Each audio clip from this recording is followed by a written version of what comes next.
How difficult was it for you last year to kind of not be out there? Because from what I gathered, they were kind of expecting you to play. Am I?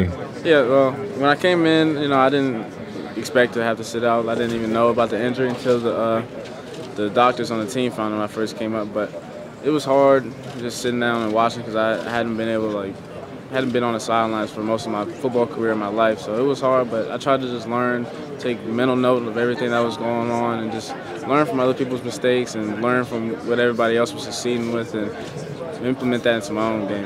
What was the timing like with that? You got here, was it late June, early July, and then late June I had arrived at school. Then in the middle of July is when I had my surgery after they had found it a few weeks earlier, and I was out all season, and I finally came back at the end of March, right before the spring game. And what was the injury called? Was it I had broken my scaphoid right on my thumb, and they had to go in from the top and then take out dead bone, and then put a graft from further up in my wrist and put it in there so the blood can circulate back in there. How long did it take you? Because I think at the beginning of spring practice you were still kind of wrapped up. Was that more a precaution, or was that? It was, a bit of a precaution. At the same time, I hadn't been cleared, and if any type of impact to my wrist that was significant, it could have re-broken the wrist, things like that. So just wanted to make sure it was full strength. I had about maybe a course of 10 to 12 x-rays, 10 different trips back to Hershey, and they wanted to make sure that everything was a-okay before I could go back on the field. Was it just something that happened when you were playing way back when, or it happened in high school about November when we were in the playoffs, leaving the playoffs, but I didn't do anything about it. It bothered me, but I didn't do anything about it afterwards. Yeah. And then when I got up here, they had found that there was just a lot of broken bone, dead bone in there, so they realized I had needed surgery right away. What did you focus on as you were sitting out? Because I'm sure you were limited with the hand, but what were the things that you were able to do? I was able to run. I was with Coach Fitz last year, running up these stadium stairs every day.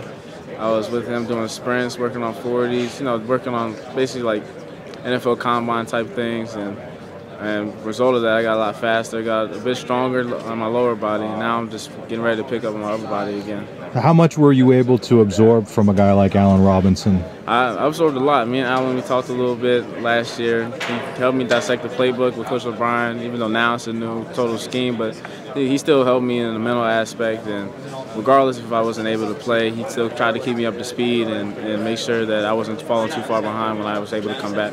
At what point were you able to play in the spring, and how helpful was that to finally get back on the field without having to wait until now? I came back about 2 or 3 practices right before the spring game, and it was a relief because at first I didn't think I was going to be able to play during the spring, and it's going to be a whole lot of new people getting first impressions and things like that, and I was worried that I was going to fall behind, but it was a relief. I felt good about it. Felt good. I kind of performed a little bit, pretty well when I came to the first practices, and then right when the spring game came around, I was getting ready to just get back to speed, get my football legs back.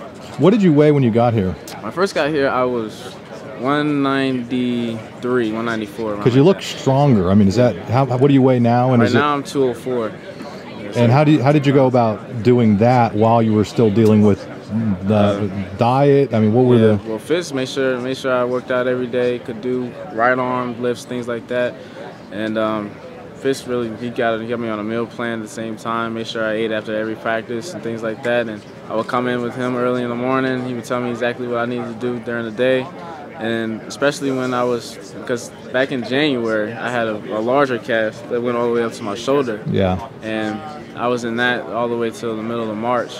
And then when that got off, I was eating a lot because I was limited to a whole bunch of stuff. But after that, it just, trimmed down some fat, made it back into muscle, things like that, and basically came to 204 pounds. How anxious are you for the season opener to I'm get excited here? for today's practice, really. I can't wait for it to start. I've been anxious all summer. All these workouts have been long and drawn out. I just can't wait to get started now. Do you have a sense for what your role will be? Somewhat, but we're all still young at the wide receiver position. Yeah. Obviously myself coming in as a redshirt freshman, so my role will probably be initially determined in the middle of the camp, after the coaches see everybody and exactly what everyone has to offer. And the one last thing I have to ask, is this like a Nerlens Noel tribute, or is it I'm not sure. I just let my hair grow, and it's hard in college. You can't find a steady barber. So I just had to let my hair grow a little bit, and then now I just made it into my own hairdos and things like that. Cool. I appreciate it. Thank you. No problem.